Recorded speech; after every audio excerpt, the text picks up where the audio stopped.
Hello, friends, and welcome to another exciting episode of XboxEra Headlines. I'm your host, Sika Mechanica, and I'm joined, as always, by the wonderful JJ Norris. How you doing, bro? I'm doing very well. I'm Good. kind of tired. I stayed up a little late, and I'm the the knockoff Red Thunder, which is the Aldi version of Red Bull. That tastes it's just Red Bull, but in a different can for Yeah, a third of the price, a fifth of the price. Is hitting pretty hard today. I love that Aldi is in America. That's wonderful. It's wonderful news, even though they're German. Yeah, it's I the consider them a staple of over here, but it's the only good for thing you. that makes shopping for groceries affordable anymore. Yeah, it's true. That is true. We did bring a lot of Uh, Germans over after the war. We kept most of them hush hush, but Anyway, we're here to talk about all the latest in gaming news on a twice weekly basis, and this is the second show of the week. And my God, the news hasn't slowed down. nope. As a bonus for our Patreon members, we'll be making audio versions of these headline episodes available to you via Patreon for use in your preferred podcast app. And if you're on Spotify, you can link your Patreon account and listen to it right there. Wonderful stuff. God, it's only been 2 days, and there's a bevy of news. And I suppose Mm-hmm. we'll start with the really big bit, which is Yeah. Microsoft put on a pretty great half-hour succinct show of varied content yesterday with the Xbox It's Partner preview. my preferred type of preview event is when they do something that kind of is something for everyone style of Hmm. show where everything isn't going to hit for you. There are certainly things that I was like, oh, that's not for me. But on the whole, Yeah. when you're trying to get across to a very large number of people watching, having 14 pretty varied games, the format itself, I think it worked rather well on the whole. Yeah, I loved it. And I like the way that they went through the games, and then after a few, they did a little recap. Hey, here's everything we've shown you so far. Then on to the next segment, and so on and so on. But we saw a bunch of stuff. I think the highlight certainly for me, and they did save what the best till last is a mixed phrase here, but Hmm. certainly for me it was the most impressive showing for Kunitsugami. Hmm. Um, it looks incredible, man. Yes, Like it does. visually, stylistically, very very excited to get a better look at that and get my hands Hmm. on that. I'm Um, curious, like, bit so it's unsure that about the mix. whure. Yeah, it's the mix on the Yeah, that's what I'm gameplay of unsure of. the is it strategy. It's mostly hack and slash, and then as you rescue people, you give them roles, and then you strategically place them around. You can fight with them real time, and it's like you're setting up defense choke points for these portals of demons that are coming out every night as you move a maiden along a path, aka path of the goddess. Um, Yeah, really it's a very interesting art style in the thing I brought up yesterday, which is the scope. Like the scale of your character in the world and everything almost feels like they're in a camera angle, just kind of makes it feel like you're playing with figurines. It's odd. I don't know how yeah, to say it. You they don't look feel kind of. big. Yeah. Yeah, I get what you mean. I get what you mean. They don't look It like does look a bit. toys, but they look toy sized almost. Yeah, like the camera's zoomed in and you're doing some sort of like stop motion camera work, except it's not. But it Hmm. looks gorgeous either way. Like I Yes, really, I really love love how the it art looks. style. I am nervous about the whole protecting things. I don't like protecting things in games because Hmm. I'm selfish as a gamer. Yeah, so it's I moving her just want along to the barrel path. my I'm way through. curious. It just seems like you're just fighting. There was no UI or anything, so we don't know how that's going to work yet. Though it pops up when he's positioning people. It doesn't seem like it's a one long escort quest. It just seems like that's the impetus for how you're moving is the escorting Yeah, of the maiden. So yeah, I wonder I'm if it, very curious. I wonder if it will evolve and start putting down like tower defense type stuff. Like where Oh, you she was unlock back there and being further defended. abilities. Never mind me. I just saw a Yeah, clip. He ran back, put up a shield on her.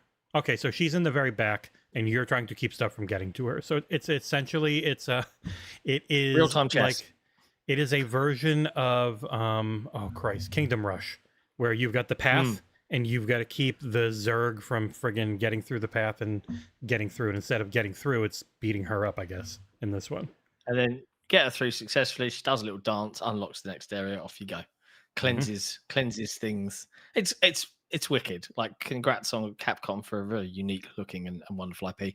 And yes, as per the chat, it's on Game Pass day one. So like a brand new IP from Capcom straight onto Game Pass for all Game Pass subscribers. 2 in a row from them with Exoprimal and now this. Seems like a good pairing if they're doing something new and smaller. Well, I think that's the thing is when you're, we know AAA gaming is this big risk versus reward venture, but being able to drop a brand new IP, you can still release it everywhere else and take that risk, but dropping it and getting an upfront payment for Game Pass and getting it into people's hands without any barrier for entry outside of their subscription is like a no-brainer. It's look, here you go. I think it's great. I'm looking forward to it. And by the way, got this year's gold medal in. So it's silver from the first year, which I might move over to gold, and then gold from last year and gold from this year. So that's for the $1,000 tier on Extra Life. We did it. Yeah. Yes. Good stuff. Good stuff. Thanks, community. Speaking of community, thank you everyone for joining us in the chat today. Be sure to hit us up with any super chats if you have any questions you want read out loud. And as always, we appreciate you being here. Hit like on the stream; it is appreciated. And if you're watching brand new on YouTube, hit subscribe. We're leave us 25 away from 25K. 25 from 25, huh? Wow, that's a milestone and a half, isn't it? Yeah, it's funny. I've been doing those giveaways, and then the moment I finish a giveaway, I just see the sub count go. Bleh. It's like, oh, I didn't win. Bleh. It's over. I'm like, okay. Yeah, some people are like that. But hey, it's fine. We're not going to take it personally. Next up on the slate, there are plenty of other games shown off. Any other big highlights for you? I think it was a surprise to see the Sinking City 2 from Frogwares. That was quite a nice surprise. Yeah, Sinking City 2, big one for me. With I think I gave the original a 7.5. It wasn't like a crazy high score, but it was definitely something I enjoyed quite a bit. Very interesting in its setup and story and all that type of stuff. So it's very Lovecraftian with the full-on like monkey hybrid people, and it's very weird, very very Cthulhu. A lot of Ryloth and craziness out there. It had good, typical Frogwares, good writing, solid voice acting, and it was them trying to push their abilities on gameplay. And they're actually starting up a Kickstarter for this one, because as they were Ukrainian, they had to move, obviously, with what happened there, or is still happening there. So they're doing a Kickstarter because they're like, we need more budget so that we can push more and more on the game. So like the game will come out no matter what, but we want to make it better. So they have a Kickstarter to try and facilitate paying for that. Good for them. Good for them. We have a Kickstarter, just FYI. I don't think it's going to make it. I'm very sorry to the 112, 115 people that have 116 tried to back it. I just, it's an all or nothing gig, and I don't think, and I get it. Shipping is expensive, but it takes into account the packaging of the shipping and the cost of that and the physical cost of doing it. At our scale, shipping and packing is a massive bill. That's why you had to pay £15,000 out of your own pocket for the first run. Yep, really. We didn't make a penny, in case anyone was wondering. That's why we tried a second one. Yeah, maybe make a penny.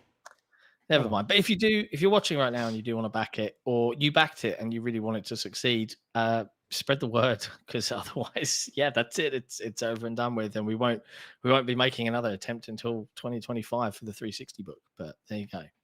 Other things that we saw the reveal of Unknown 9. This was first kind of teased or announced back in 2020 in the before times. Just the name Unknown 9, I think, is fine. The way their logo is, where it's like Unknown 9, like it's all one thing, is confusing. Once you know it's Unknown 9, it's an IP. Yeah, once you know it's an actual thing. Unknown space 9, it was fine. But in the moment, I was like, is that just Unknown 9? Is that a typo? Is that a typo? But yes, they Reflector Entertainment with Bandai Namco. giving us a new look. You play as hero Haruna, who is played by Anya Chalotra. Now, she's from a TV show, and I can't remember which one she's from. Yennefer of Vengerberg in The Witcher. That's where she's from. Thank you. But yeah, go check it out. The trailer looks great. We saw more gameplay from Tales of Kenzara Zao. Mhm. We saw a reveal of Chucky coming to Roblox. Which was probably the Okay. biggest thing for them to have there, despite what kids everyone would be crazy. like. Yeah. I said that to my son. He's like, "Who's Chucky?" That's the thing for me. Who's Chucky? I was like, murderous doll with a knife. He was like, "Oh, cool!" He runs off upstairs to check it out. Yeah. Who also we saw had a baby in one of his movies with another doll. Freaky. Okay. Yeah. Okay. Kind of a Tilly doll. Oh, yeah. Mhm. Yeah, we had Creatures of Ava, Creature Saver, which is now how I'm always going to refer to it because they kind of rhyme. From Inverge Studios, co-written by Rihanna Pratchett, saving creatures Everwild, and but guiding actually through coming out. ecosystems. Yeah, maybe. Very pretty and colourful looking. We have Monster Jam, a monster truck racing and stunt game, arcade racing, basically, launching later this year. We had the very interesting The Alters, which is from 11-Bit Studios. This one, I don't know how I feel about it. I think visually it looks incredible, and the concept is super unique. So you can effectively think of like a management sim, but every person you're managing is you, but a variant of you where a different decision was made at a key moment in their life, right? And you're just trying to clone yourself with these alternate versions of you and then manage their different personalities to escape where you want to, where you're trapped. It looks absolutely bonkers, super pretty.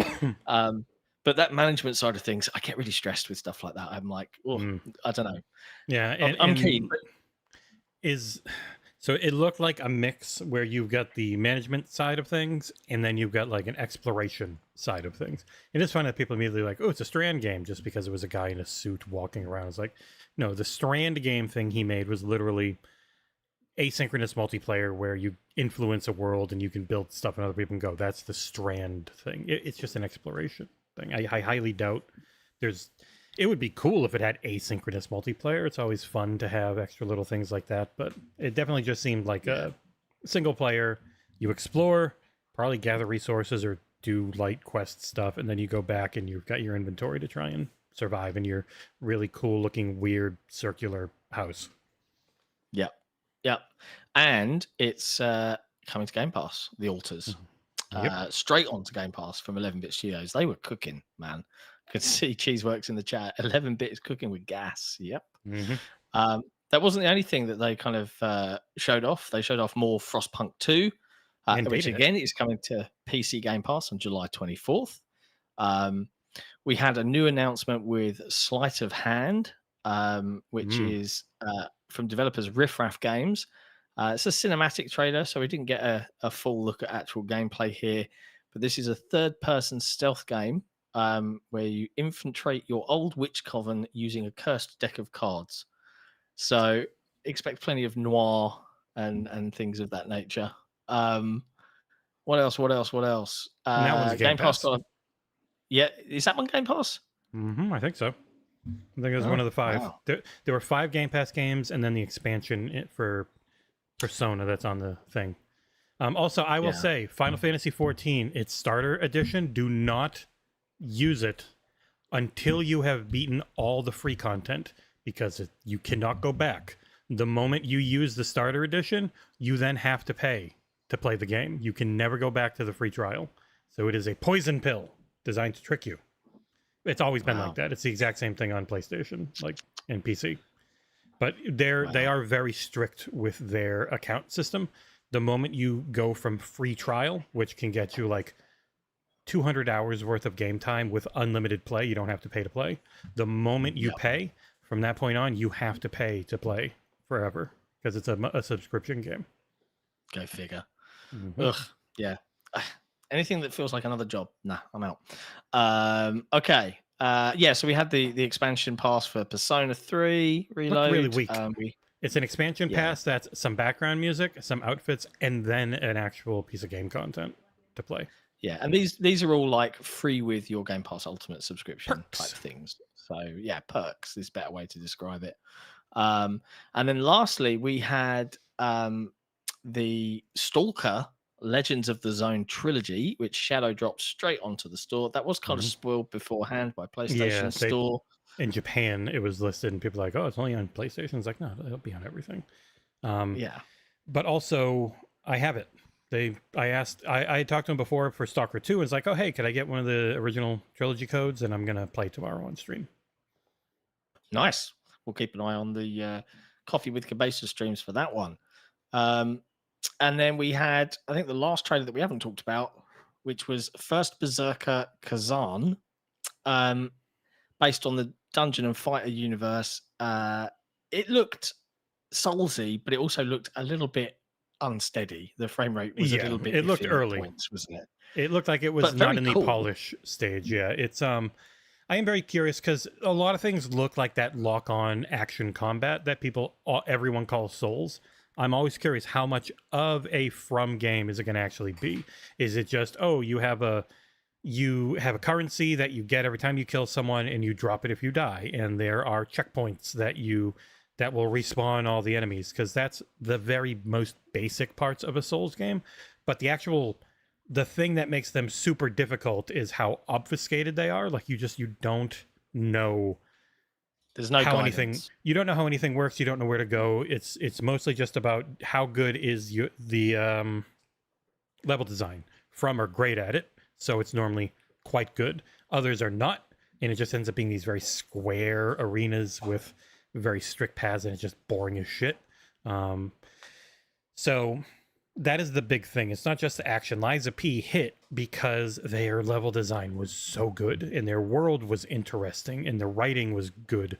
And like From games have fantastic voiceover, which is not the norm. And it's like, I'm not expecting that out of Dragon's Dogma, because Capcom has ass voice acting for the English side of things. It's almost always terrible. Square Enix has very bad voice acting on most things that are in English. So those are the things I'll normally play in Japanese with subtitles.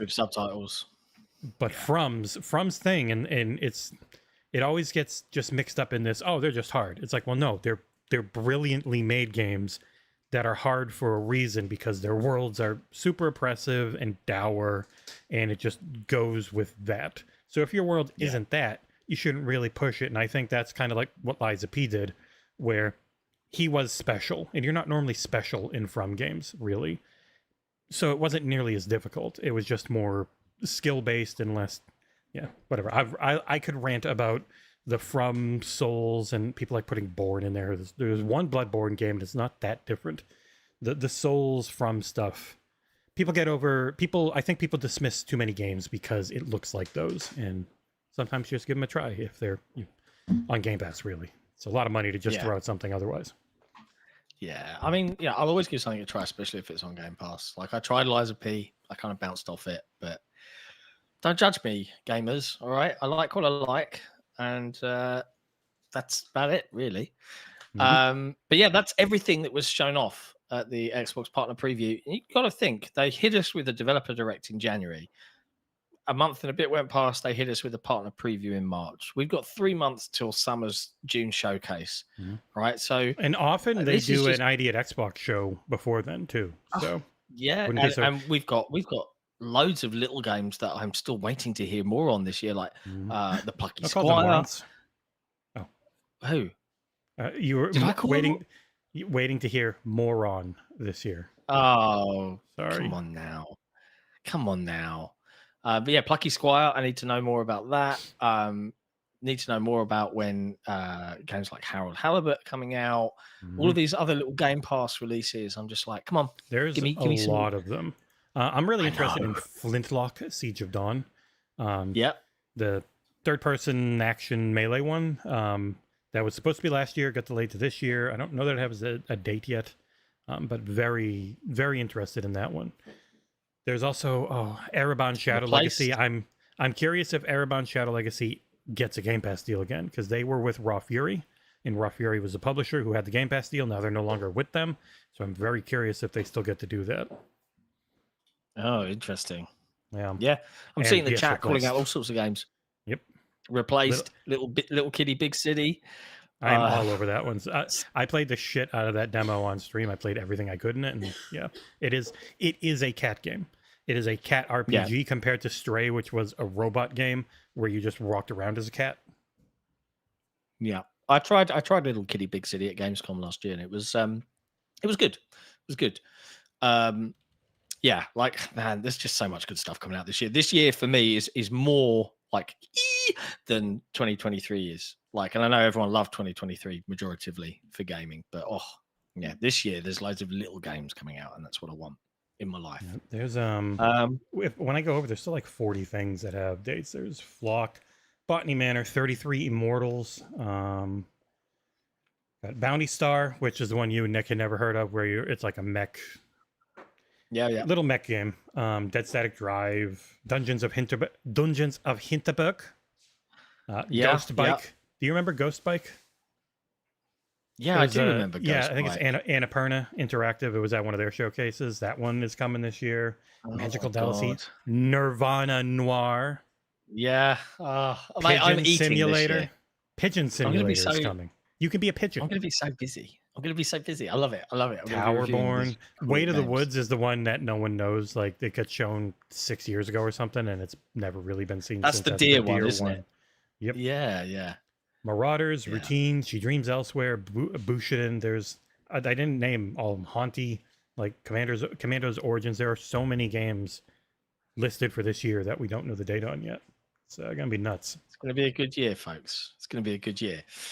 All right. Next up in the news, Apple versus Epic continues to be moderately interesting to watch. So I need to make sure I get this right in my head. The EU, which Britain is no longer a part of because I don't want to get into it. The EU has forced a new set of rules called, I think this is called the DMA. It's a digital something management act, something like that. And effectively, everybody has to comply to it. So all the big ones, Alphabet, Microsoft, Apple, all of them, they all have to comply. And they've all reacted in different ways. But one of the big things out of this is that Apple would be forced to allow other third-party stores on their app store, right? Great. So Epic, we're about to launch a store. And what do Apple do? They terminate the developer account so they can't. Yeah, because Tim Sweeney put out a tweet where he said he doesn't trust Apple when they're not being pushed on stuff. And the DMA got really weakened. It doesn't have that much in the way of teeth because, corporate lawyers were able to get essentially have the language be enough so that they could very easily sort of bypass the actual, focus what the rules were supposed to be doing. So instead of really just being open and allowing side loading like Google does, it is essentially just you still got to pay us a lot of money, and if you make any money, you got to pay us even more, and it's all restricted, and we still have to approve all of it, and it's not side loading. It's not like, in the name of security. It's like their security is not great anyways. It's like it's all bullshit. It's just about control. Like people always think, my Apple device is super secure, and it's like, no, it's not. It's not more secure. It's so popular that hackers go after it as much as they do Windows, and there's plenty of loopholes and shit to get into your accounts and all that. So it's just control. Yeah, it's going to be interesting to see what the European Union makes of this, the Commission, because they can fine, and they will. And Europe's thankfully a big enough market that most of these companies have to comply. With Apple, though, with both Apple and Microsoft, you have to fine such an ungodly amount for it to be worth it for them because they just make so much money. Who got fined recently? And it was something like 1.8 billion. Someone got fined, and it was like such an outrageous amount. I can't remember what it was about though. Like it's just vanished out of my brain. Apple, I remember that 1.8 billion EU fine over music app abuses. Yeah, so that's like I don't know, a couple hours. Yeah, it was Spotify versus Apple. A couple hours of them making money to pay it off. Tim Cook just went into the living room, looked under his cushions on the couch, and was like, "Oh, here it is. I got it, found it." But there you go. So we'll continue to watch this and see how Epic and Apple continue making good on each other's threats. but there you go. The saga continues. Next up, a news-related snafu.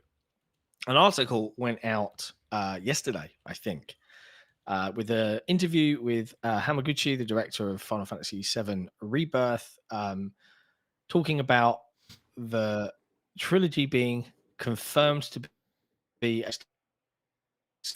exclusive. Hmm. I don't know. Man, I've forgotten how to speak. And everyone was like, "Oh, of course," and people were like, "Yeah, it makes sense. You know, great idea. Feather in PlayStation's cap." And then Gene Park, who did the interview for the Washington Post, had to come out and be like, "It was a mistake on my part to write the sentence like that. The entire Final Fantasy VII trilogy is not yet confirmed to be Sony exclusive. Yeah. The article has been amended to only mention Remake and Rebirth." And the thing is, so it's Remake and Rebirth are exclusive. For Sony, we just do not know. Does that mean permanently? Does that mean temporarily? Because they never let that be clear. Like, even if their thing says it's exclusive for a year on their thing, that might just be for PC. And then we don't know the terms for full console exclusivity. Also, this is the deal most likely signed back in 2015. So people are like, "Oh, I thought Square was different." It's like, well, no, this deal has been signed. I honestly wouldn't be shocked. Obviously, he can't say that the third game, which hasn't been announced yet, is exclusive. So that was the fix. It's like, oh yes, the first two you can say exclusive because they're only on PlayStation consoles for now. As far as we know, maybe that'll always be the case. But the third game doesn't have a name, doesn't have a release date, doesn't have any exclusivity claimed for it. So that was the mistake. I know some people are like, "Oh, it doesn't mean any of them are." It's like, well, no. It just means he can't say the last one is because that one doesn't technically exist yet. It's not publicly announced. It's like why companies can't talk about their games for the Switch 2. Switch 2 doesn't publicly exist yet. We don't know the name. They can't say anything until it's announced. That's like why Hi-Fi Rush was only announced for PlayStation and not probably for the Switch 2. It's most likely going to come to if you think about it logically. Yeah. Make a really handy launch title for the Switch 2, I think. If I was a Switch 2 player and I saw that, I'd be like, "Ooh." But yeah. So there you go. Basically, we're back to square one. But don't hold your breath, Xbox fans. It's probably not coming out on your console in the foreseeable. There we are. Next up, Warner Brothers, in an act of bizarre decision making. Placating shareholders is what I would call it. I don't know. I mean, it feels really silly to say out loud. Because, I mean, it's the same thing EA just did, where it's like EA last year said, we are going to go all in on known IP from others. And we are going to just stop doing our own because making new IP real tough. So we're just going to go full in on everyone else's IP. And then a year later, they're like, we don't like paying Disney. We don't like giving them any money. So we're going all in on our own IP. We're not using anyone else's IP anymore, except for all the other games they're still doing it with. They've got like 4 or 5 Disney games in development, but they canceled the one everyone really wanted. It's just I brought it up. I don't know if it was the live stream or one of these shows. It's like executives are always about 10 years behind the times. And you just see it in most of these conversations they have with shareholders and stuff. It's just like, they just say the thing that make their dumb shareholders, who most of the time are just idiot venture capital guys. To be clear, happy.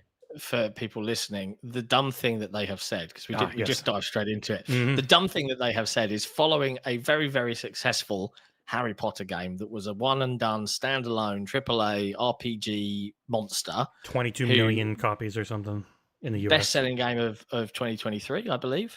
Mm-hmm. Across all these platforms, made them a ton of money. And then they released Suicide Squad, which, whilst we liked it, it hasn't performed as Warner Brothers would have wanted, but it's a live service game. So we have one really successful AAA standard game that the industry wants, or at least the pundits of the industry like to support. And then we have a live service game that they definitely didn't want to support from as soon as the second it was announced. And then Warner Brothers are like, yeah, we need to make more of those because they want to make more money. On Harry Potter, though, the pundits of the industry definitely did not support it. On Hogwarts Legacy. That too. That was an interesting case of still an 84 on OpenCritic. It is quite a well-made game, despite It all was the shittiness around it. just a shame about. But it's also like so they want to lean into the free-to-play in mobile market, and it's like those are saturated. It's really, really hard to hit with a free-to-play or mobile game. It's like, yeah, they make more money, but When the they evergreen games are there. You can't break through those easily. It's incredibly difficult to have anything actually crack the top 10 on any device or storefront. This is again, we've had this conversation a lot about AAA gaming and budgets and things like that. This is why I want to see more smaller, agile, experimental, trying things out. They don't have to be the best looking or the highest resolutions or any of that nonsense. Just make cool stuff, and that's all you need to do. But anyway, Warner Brothers, there you go, focusing on free-to-play and mobile, at least according to the statement they gave. Until they change their mind in a few months and then cancel stuff. So that's what kills me with EA is like they canceled the Respawn game, but it's not like they're going to have a game to make up for that. Those people just go to other things that already exist. So you just lose that game and any potential revenue it would have had. Yeah, it's a shame. Big shame. In some good news in the AAA space, and it's not layoffs, Capcom are giving everybody a raise and new starters, I think, a 25% salary increase, which kind of implies that they're doing rather well. Yeah, it's second year in a row. They were 30% last year on the increase and doing another 25%. And it is incredibly expensive to work where they operate. So it's good to see the prices go up. Or the payments that they give their employees go up. It's nice. It's been a while. It's been since Capcom did this last year that we've had a story like this. Really, they're pretty much monitoring your costs, keeping your scope in check, and not raising your budgets too high. Super positive effect on the long term. Who knew? Yeah, exactly. Who knew? But kudos to Capcom, man. They have been pumping out very well-made games, one after the other. They haven't really missed yet.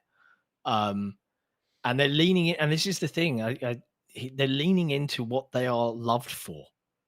And that is such a massive benefit. They're not, and there's two minds of this. They're not experimenting massively from established and loved IP, but where they are doing established enough IP, they're doing it really well, and they're giving fans pretty much exactly what they want, and that is great. We just talking about Capcom doing well at the Xbox partner preview with Path of the Goddess. It looks fantastic, so I wish them all the best, and really cool to see a AAA publisher doing that. They seem to have a nice if it's new, unproven, hey, let's get a bunch of money for it right off the bat and get it out to people through a subscription service like Game Pass.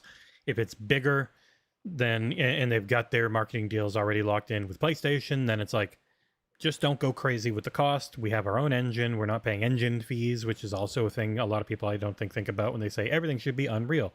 Epic would be very happy because they would make a lot of money. But that also means you're paying them every time.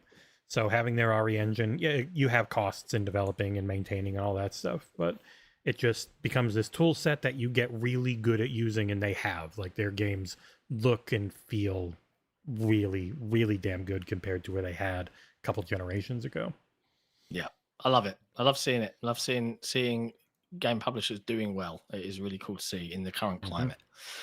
Next up, Notorious Insider Tier 3. Special Nick was right again. Was he? He was off a day. Yeah, like he said around the 5th, and then it ended up being the 6th. The 6th. That's not accurate. I mean, he nailed it. And he went to collect receipts on Twitter. Yeah. But we've seen Ghosts of Tsushima has been announced now. Director's cut coming to PC. Ported by Nixes, obviously Sony's recent acquisition. Special Nixes. But yeah, unlocked frame rates, loads of graphics, 21:9 ultra wide, super ultra wide support. It's a very pretty game. DLSS, FSR3, Japanese lip sync. Did you all see of these wonderful things? All of the meltdowns? So there's a PlayStation blog post, and there's the Steam reviews already, because Steam's stupid and you can review this game already, it seems. Oh, can we look at some live? Can we look at some Steam Yeah. reviews? Well, let me bring up the Let's do that. PlayStation blog. PlayStation blog. That's the easier one to get to. I just realized Hey. I definitely can't show my Steam right now. No, you cannot. If you do, I kick you in the face. I would. Hey, be in here it is. trouble. Here's the PlayStation blog. Look at that. 120 comments, 121 Oh likes. dear. You got all the info that was there. And then you go down, and I'll put this in chat for everyone so they can have some fun. You can all bathe in the sodium together with us. God, my cat is in the way of this screen. I can't see it. I have to look through OBS because she won't move. Boo! Yeah. Just a lot of people complaining. Hey, here's one who's happy. Boo. Oh, no, it's not happy. Sorry. Thank you for porting this game to PC. Look forward to playing it for the first time with a DualSense controller at 120 FPS with no PlayStation Plus subscription required to play the multiplayer to boot. Nixes are the PC gift I keep on giving, and then people get mad because they're like, yeah, I don't have to pay for the online because it's got the Legends mode, which people said was really good. Online co-op mode, 4-player. It's like, yeah, I've rebuilt my entire PlayStation library on Steam for very cheap. It's like, buddy, unless you had 10 games, there's no way you rebuilt a library of a couple hundred digital games for anything less than like $1,000 to $10,000, depending on how old they are. Like, you are full of shit. But yeah, this is just it's trash. Nix's worst PS dev, only on PlayStation Heritage, ruined for pennies. How you've fallen, Sony. Then, oh no, you won't be able to play your first-party games exclusively on your favorite plastic box anymore. Whatever will you do? The same shriveled, played-out PC jargon. Makes sense. You're the crowd Sony caters to now. And it's just, there's dozens and dozens of these angry people. If you go here... Oh, I'm looking on the Steam store. All the reviews have been removed. I wonder if people started doing them on non... So I think you have to own the game. So those Steam reviews might have been from other PlayStation games. If they, Wow.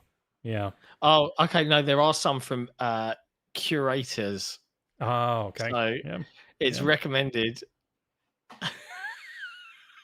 Thanks to all the PlayStation owners who beta tested for us PC chads, the #1 weeb samurai simulator that lets you live out your fantasies in feudal Japan.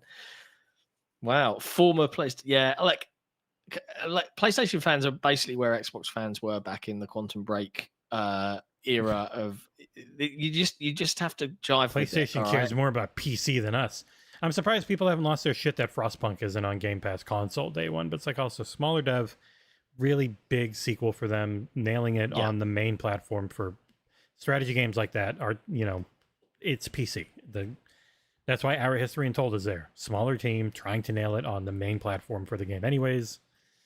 Yeah, but this is, my God, this thread is really something. They're just, these are the people that are all mad about Sweet Baby Inc. too, I bet. But we'll never get into that in case anyone's wondering, because there's nothing there right now. Yes, there's nothing some to talk about. I would say there are some stupid people that have said some dumb things. Other than that, nothing to talk about really.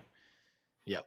PC Master Race troll. It's like, I hate the PCMR stuff too, because literally it's one of those things where it's like, oh, it's not being used in the Nazi way, but it's like, but that is that era of America which inspired Nazism is the Master Race shit. Just when you use it, it's shitty. But it is. Never People mind. But anyway, look, great news for what is apparently a very, very good game, and it will look even prettier on a 21:9 240 frame monitor here with a 4090 pushing out all the bells and whistles. So probably going to check that out. Next up, long running and one of the first games to launch simultaneously on all platforms, Xbox and PC, coming to PlayStation now. Sea of Thieves, which is an excellent game to play with friends, is getting an anti-cheat update, which is it's kind of cool. There's a whole kill the game video. on Steam Deck. Probably, because it pretty much anti-cheat just does not work through Proton. So I think it's like why Destiny 2 can't really work on there and stuff. I don't know if there's a workaround if they can make it work. It will definitely be good. I know there's been complaints. The game's been out a long time without it, and it can be very Yes. annoying when you've done a lot of work to do your extraction, because Sea of Thieves is an extraction shooter. You want to That's an extract your interesting loot. way of putting it. You want to Yeah. extract your loot, and then somebody just cheats and takes your ship out in 3 seconds, and you It, can't do anything it, to them. the evolution of Sea of Thieves continues to blow my mind. Like, bear in mind, I was OG. I loved that game. I played it every day for weeks, for months, for a couple Imagine of if you tried to years. do that now. You can't. You're in my boat. Well, I don't get to play things sustainably. I have to jump from review to review.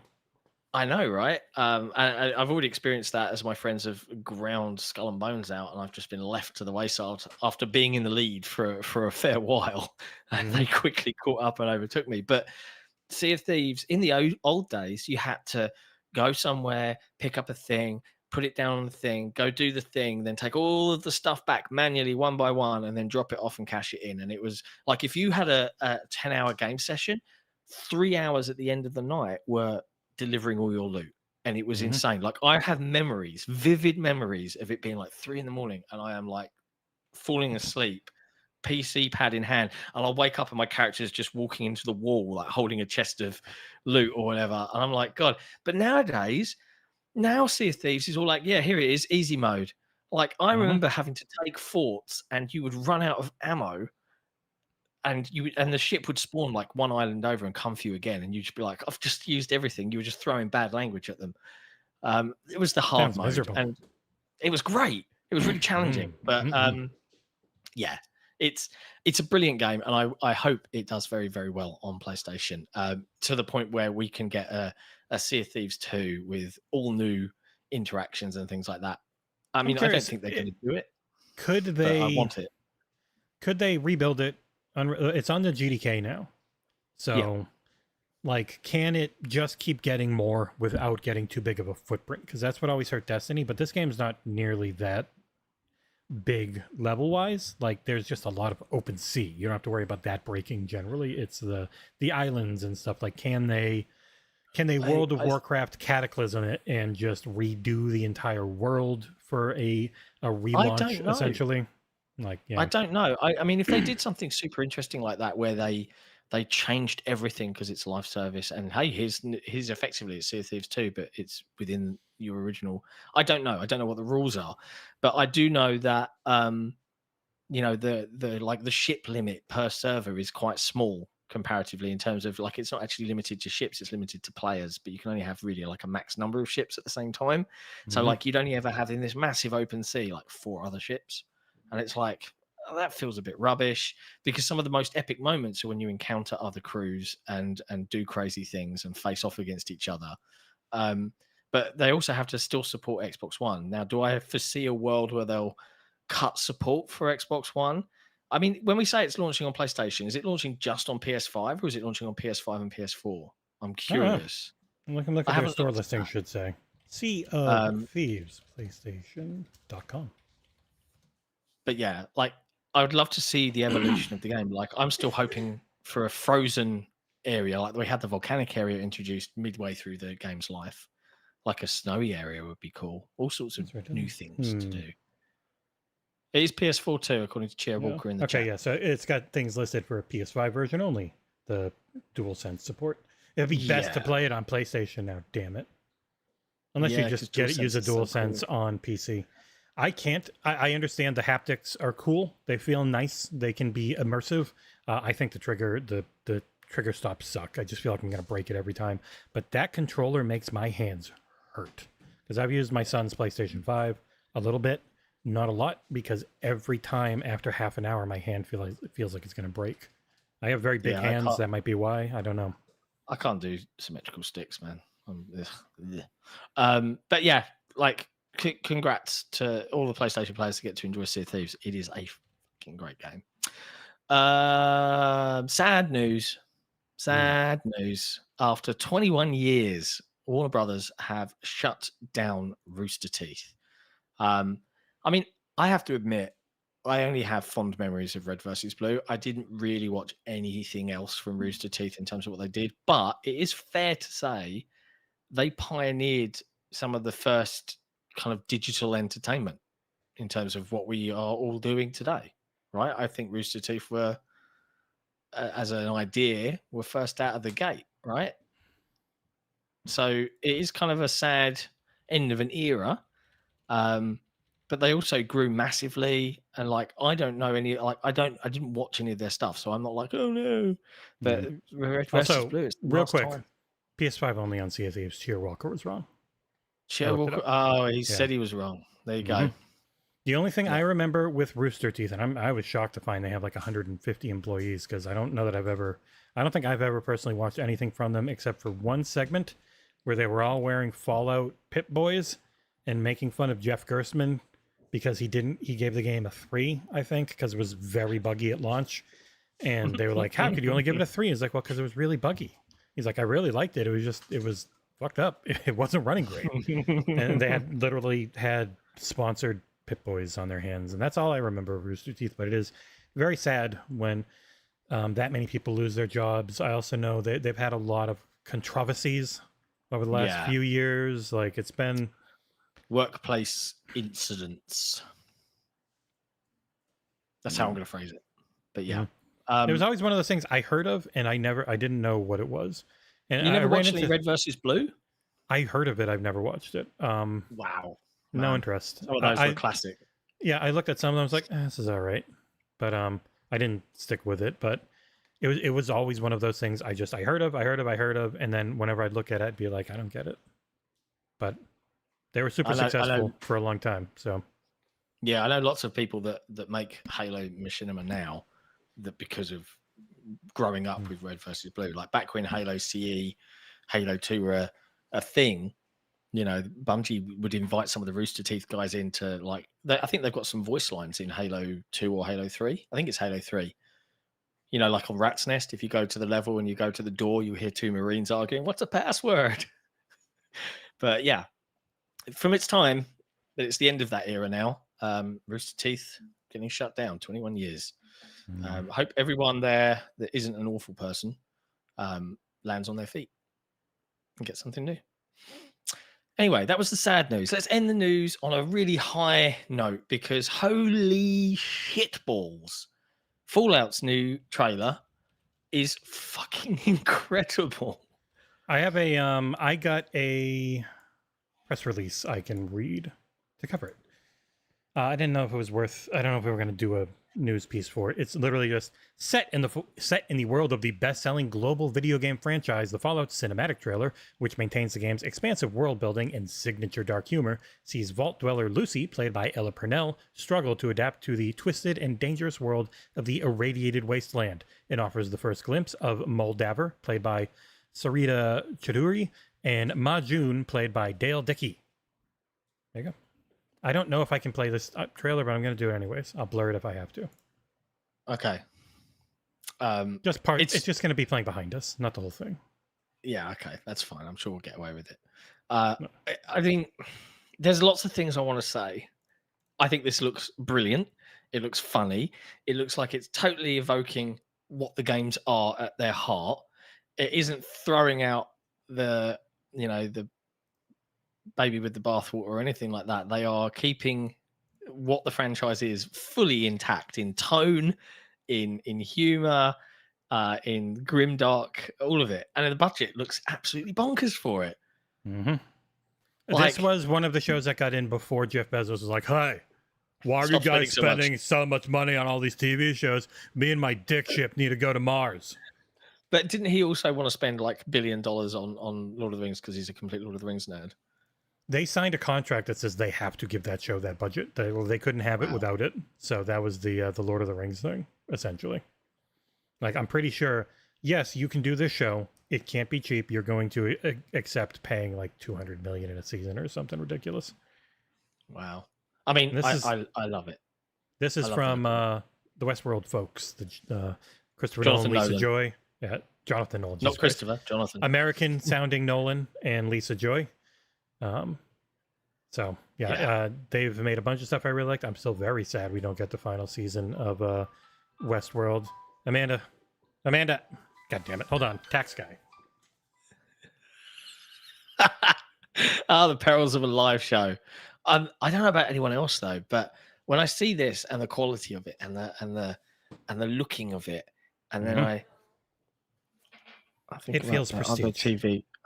TV show we've So got it's the recently. difference between Amazon and Paramount. Paramount going from what they do with how they do things into compared to Amazon, which is the big movie cameras, and like you just have a very different pipeline for content. So the Halo showrunner is coming into Paramount, which you don't get the movie stuff, you get their TV stuff. They have a very set TV stuff, and this was originally Showtime. And even Showtime, you get a certain look and feel in certain day players on that content. It's just going to feel different. I think one of the advantages for being on Amazon over being on Showtime or something is the smaller parts pull from a better pool. I think that's been one of the main issues with Halo, where all the main actors doing a great job, killing it. You get that soap opera feeling when it's the side characters who are smaller actors, and they just feel like they're day players at a local theater company, and that does not seem to be the case with Fallout. Fallout looks very, very I still expensive. want to believe and hope and dream that one day in my lifetime we'll get a really visionary, mad director who wants to take on a Halo trilogy film. I could go big. That would be well, even with what they're doing now, an actual Paramount movie of this. Like, you can have this look, this cast, all that stuff. It's just coming down to... Sorry, I had to yell. She always has a headset on. So it just comes down to what's the scope, what's the scale. If it's a movie, you pull in the movie side of things instead of the Showtime and Paramount Plus TV side. And yeah, I think... even though this is about Fallout, which looks great, we haven't gotten to see it yet. I am approved on Amazon Prime's TV press thing, so I'm very hopeful to be reviewing that one like I am reviewing Halo every week. Nice. Very nice. I don't know if I'm going to get the last two of Halo. I hope I do. Fingers crossed. Yeah, because they look like they're gearing up for a Big Bang finale. So we'll see. We'll see. There are some exciting trailer scenes we haven't seen yet that I'm very, very curious to see how they play out. Yeah. I saw the teaser trailer for next week's episode this morning, and I'm like, okay. Yeah. I'm moderately excited to see some of that play off. People can be very excited because I did say in the spoiler light review, I did say he doesn't get the armor back yet. Yeah. But I bet you it's coming soon, and people can get very happy. Hey, we got a super chat from Deadly Headley. The Deadly Headley. Too. He says, "Happy Thursday, dudes. Loving this show format. We do too. It's short, it's sweet, it's succinct, and actually, it's kind of coming to an end. My kids are due back in 5 minutes. We keep these things to an hour. Nice, one and done. As mentioned, if you do enjoy this kind of content, you can look forward to seeing me and Jesse doing Xbox Era headlines every Tuesday and every Thursday at the same time, which is 10 a.m. EST, 3 p.m. UK time. I don't know what that is. PST 7 a.m. 7, yeah. 7, yeah. I have a review going live in 2 hours for Swarm 2. That's literally when it releases. So Swarm 2 for the MetaQuest 3. I was going to point to it. It's over here. For this thing, if you've got a Quest 2 or a 3, I got a review coming up for a big old release that's only on it. Yeah, and we've just had the review drop for Unicorn Overlord. We'll have the video later today. Weren't able to get the video done on time with some family stuff, but yeah. What else? I'm working on Glow in the Dark, Outcast New Beginning, hopefully getting Dragon's Dogma. You're working on something super secret that's a Game Pass thing. Yeah. Unicorn Overlord Live. Someone mentioned it in the chat earlier today, and I was like, yeah, it's soon. It's fun. But yes, there's loads, and as soon as all these indie games start hitting, we're also going to be making some changes to XboxEra.com in our effort to grow and actually, sustain me and Jesse so that we can live. So we're bringing in a new ad partner for the main website. So you might see some bumps. I'm just caveating. I hope not. We're going to try and make this as smooth a transition as possible. But we are looking to grow. So it's going to be a ride. Patreon.com/XboxEra. That's how we do it. That's how we do it. You get to keep Patreon. 88% of what you give there. It's really nice. Yeah, and then we just end up reinvesting it back into the site to do crazy things. Yeah, Like Day1. Dayone.xboxera.com is I've kept up to date. It is a great repository. You can filter if you want to know like what is all essentially play anywhere. You can sort what is available on PC and Xbox as a single SKU, and it'll let you know. It's actually incredibly I wonder useful. how many people have even know that this exists. Let me know in the chat right now. Do you know this exists? Can we show it on the stream? Can we show Day1? Do you know Day1 exists? I literally typed it, so I can just click it and put it over in my show things off area. So I want you guys to bear this in mind. Before the Xbox Game Pass app, PC app, had How Long to Beat integration, we had it first, right? So you can get, and I think it's doing the mobile view right now because you've probably got it in a certain squeezed in window, but you can search what's coming to Game Pass, what's available right now on Game Pass. You can search by genre, co-op, all of these fun things. And then if you click a game, you can see what the Metacritic score is, how long it takes to beat. You can see our review. You can go to the forums and make a post and talk to the community. So if you're looking for the Metacritic, when it scraped the Metacritic on Starfield, it was 87 before it got dragged down by everyone. Yeah. It's really wicked. And we built that on a shoestring of a budget because we love you guys, the community. And then Microsoft copied us and put How Long to Beat into their app. You can log in too. So you've got this the community score. You can log in, score your games, mark everything you played. It's really nice. It's really nice. And we do want to bring some updates to it, but we can't bring updates to it until we have the cash to do so. So, this is life. Imagine a world where we could have this app and you could click play and it would immediately auto link you to like playing it on the cloud. Like, wouldn't that be sweet? Yes, and Paw Patrol World was just announced as coming to Game Pass soon. And we got another super chat from Towniesend. The world needs a great Mass Effect series. It would make such a good show. It would make such a good show. Towniesend, you're absolutely right, mate. Nailed it. I want it. Anyway, that's the end of the show, people. We love you guys. Thank you for coming to hang out with us. We'll see you next Tuesday for headlines, but we'll be back. Some of us will be back for Friday night to talk about the latest Halo TV episode, and then we'll be back Saturday night. And I believe it's myself, Nick, Jesse will be producing, and I believe the shrimpy one himself. Yep. Jez Corden, Shrimp Master, will be joining the XboxEra podcast this weekend on Saturday. Will he be on camera? Will he just be playing a game and not really looking at the camera? All things we don't know yet, but we'll find out. Yeah, and Nick will be back. Yes, Nick's back this weekend. For those can't keep that man away. No, he was right about something on the internet. He needs to come back and tell you all. He needed to make sure it was part of the headline. Of course he did. Anyway, we'll be back soon. Love you guys. Thanks for hanging out in the chat, and we'll see you next time. Ciao for now.